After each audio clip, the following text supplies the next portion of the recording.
Welcome back, guys. It's another video here with unique visuals, and today I want to talk about the Canon EOS R, how it just came out. Now, I'm not going to talk about specs. I'm not going to talk about everything that you want to know because that's not really how I am. I'm not very a technical person, to be honest, and I probably mess up in my speech all the time.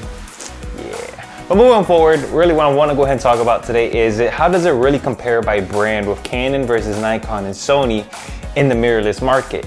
And to be honest with you, Sony's obviously still dominating. The Nikon Z6, Z7, I feel like aren't there, and the Canon is just getting into it too as well. In the price range, it's pricey. It does offer some cool specs, but let's be honest, it's Sony still dominating it.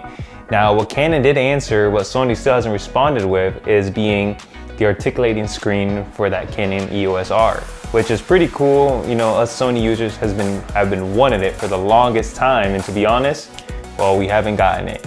And to be honest, I'm using a small HD focus just to be able to see myself, make sure I'm in frame.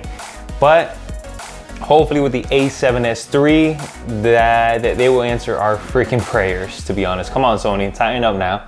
Now, also hopefully for the new A7000 or A6700, whatever name they're gonna call it, that feature's integrated too as well. But other than that, to be honest, I have no complaints with Sony. I mean, their coloring could be a little bit better. Obviously, Canon has better coloring, and that's like hands down. Its autofocus is still a little bit more superior with the dual pixel. However, Sony's is like amazing, is pretty much on par, to be honest, especially with this, you know, with the A7 III that I'm using to record this video with. Now, a couple of things I do want to go ahead and talk about with the Canon line is that I've seen it. I'm not very impressed by the feature it has. It has 4K cropping, which is not good.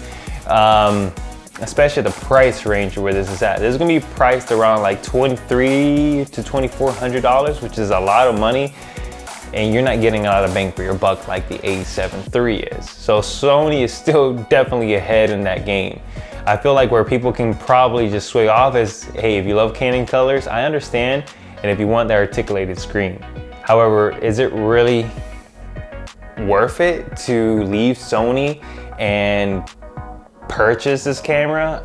I feel like it's not worth it, to be honest. Canon is just getting into it. It's its baby's phase. And you know, this is their first full frame camera they developed for the mirrorless market. So they still have a lot of work to be done, a lot of testing. With this camera, maybe in the next year's model, it can be so much better and so different just because they understand what their consumers want. And if anything, they kind of should have learned from Sony, because there's a lot of reviews out here on YouTube in which, hey, we asked what we want for, right? So Canon could have just answered like that too. Nikon could have answered. It's common sense in my opinion, but oh well. And I can understand price points and costs and taxes and laws and all that stuff that can, you know, change a whole bunch of other stuff in their plans as well. But hopefully Sony with the A7S III answers our prayers as Sony users that we've been wanting for a long time, which is definitely articulating screen, more touch screen points, especially with the A7S III. But I am in love with the A7 III, and as of now, I would not change to Canon unless I will be using like a cinema camera like this Canon C200. A business partner, he uses the Canon C200, so we use that to film, and its colors are amazing, and it can shoot 4K RAW too. So, but you know, there's also the Sony FS5, FS7, and all this other stuff. But I don't want to go on rambling about that. What I want to tell you is that yes, this camera is definitely not on par with not even with the A7 III, to be honest. That's my pure opinion. But you're gonna be watching a whole bunch of reviews here on YouTube regarding this camera and all its features that it has, but I just wanna give you a perspective regarding the brand, what it still hasn't answered yet, even though this is just their first step. So yeah, guys, stay tuned for more videos coming out here shortly. I'll be posting one every single day for the next, who knows how long. If you like this, make sure to go ahead and subscribe, like the video so that I can keep posting videos, and hopefully we can grow together and be part of this movement with unique visuals. So stay tuned, guys. I'm out.